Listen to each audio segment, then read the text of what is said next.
শুভ সন্ধ্যা, তোমাদেরকে সবাইকে স্বাগতম। আজকে আমরা যাচ্ছি মেলাতে গ্রামে মেলা, বুঝতেই পারছো।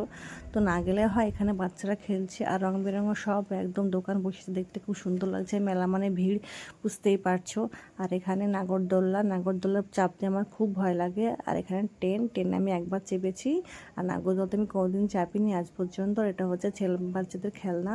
আর এইটা কানের দেখবো ভাবছিলাম, কিন্তু একটা কানের পছন্দ হলো না। তারপরে এই দোকানে এসে একটা কাপের সেট নিয়ে নিলাম, তো তাই খুব ভালো হচ্ছে, তাই নিন। আর এখানে আমার একটা ছেলে একটা ট্রাক্টর নিয়ে নিয়েছে, তো ট্রাক্টর নিয়ে দুজনেই বাড়ি চলে আসবো, আর কিছুই নেব না। তারপরে এদিকে দুটো হাবলু আর গাবলু, এই দেখো কেমনভাবে একবারে হাবলু গাবলু জোড়মানিক। আর এখানে টিকিট বিক্রি হচ্ছে। তারপরে এদিকেই ওর বাবাই ফুচকা খেতে শুরু করে দিয়েছে। ফুচকা কমপ্লিট খাওয়ার পরে আমরা আইসক্রিম খেতে খেতে বাড়ি চলে এসেছি। তো আজকের মতো টাটা।